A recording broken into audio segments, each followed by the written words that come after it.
vision to help your child become confident in the water.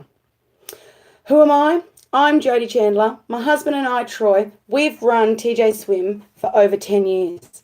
We've taught thousands of children to swim, and the most enjoyable part that we find is when children learn a new skill and they are so chuffed with what they've learned. It is absolutely wonderful. Yesterday, I had a little boy who's been working really hard, and he has struggled. He has worked really, really hard over the last couple of years, and he won his first swimming race at his swimming carnival at school. That is awesome. That's what it's all about. We don't want to make world champions. Well, some do. That's the child's decision. Not mum's, not dad's, not mine, not Troy's.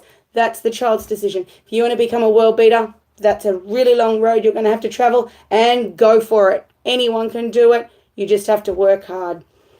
But what we're here today is to tell you why we're so angry. We are so furious at the amount of children that are drowning. Why? We don't know. We're trying to help save children's lives. And every day, we turn on the news, and what do we hear? Another child's been pulled from the pool, or a child's been pulled from a dam, or a child's been pulled from the ocean, the beach. They're accidents, truly accidents, and we want to stop that. We want to help parents help their children be safe in the water. How can we do that? You can bring them to our swim school, and we can help you teach them to swim. But we can only fit so many children in our swim school. But you know what else we can do? We can help you at home get your child safe enough so when they go to a swim school, they're ready to learn to swim. So what can we do? First of all, we need to assess where the child is at. You need to assess where your child is at. Are they walking, crawling, sitting, running? 12, 10? The first step is working out where they're at. When we work out where they're at, then we can move forward. So where are we at? If we're sitting, we're a 6-month-old child that's sitting. You're not going to teach them freestyle straight away, are you? The first step is water confidence, getting them to splash, getting them happy in the water, because that's the number one trick in learning to swim is having fun. If we can help our child have fun in the water before we even start a lesson, you're halfway there. So when we start, what is the first thing we need to do? We need to see if they're happy in the water. If they're being splashed, are they going to cry? Are they happy to hop in the water with strangers? Are they happy to hop in deep water, shallow water? Do they need to stay on the ledge? That's the first step. Then we're going to look at floating, kicking, arms, breathing, learning all these skills individually. You can do that. You can do it at home in the bath. Sitting in the bath, grabbing a cup of water and doing some water conditioning. Splashing their hands. I know it's going to make a mess of the bathroom, but we can clean that up later. But splashing, let them get splashed. They're going to be more confident. Sitting in the bath, they can kick. They can learn the key words, kick and moving their legs.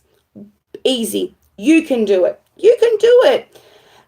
What about a pool? Have you got a pool in the backyard? Well, haven't we got some tips for you? Hop in the pool and let's get started.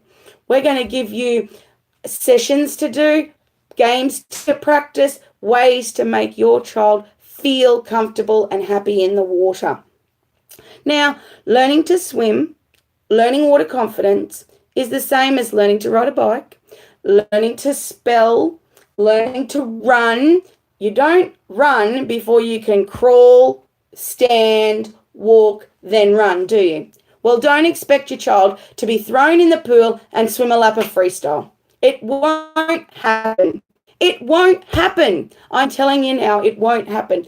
You need to have confidence. They need to be able to be happy getting water on their face. They need to be able to hold themselves in the water unassisted. They need to be able to move through the water from A to B. What is swimming? Moving from A to B is swimming. Freestyle is swimming. 200-meter freestyle, that's great swimming. And Osh, swimming the English Channel. Woohoo! Good job. Okay, so we're going to assess, we're going to learn step-by-step instructions, and we're going to have fun. Because if there's no fun, you won't want to come back, I won't want to come back, and do you think your child's going to want to learn to swim? So we've got to find these little tricks of the trade, tricks in our box of fun, fun, fun. And then once we've got them fun, you can search out a swim school in your area where they can learn to swim. They can put all these skills together and learn freestyle. And learn freestyle for 10 metres, build it to 25 metres, and then the English Channel. But first step first, we need to get them confident. I'm so excited that you're going to join us on this journey. We are here to have fun and make your life not only easier when it gets to a swim lesson, but think of the money you could save by doing those few first steps before you get to the lesson. Think of how relaxing it's going to be when you walk into swim school and your child is eager and ready to swim, and they can sit on the edge and they can kick their legs when the teacher says kick, and they can blow bubbles when the teacher says blow bubbles, instead of screaming and throwing a tantrum and not wanting to get in with that strange teacher. That's it. Congratulations. You're on the way to teaching your child how to be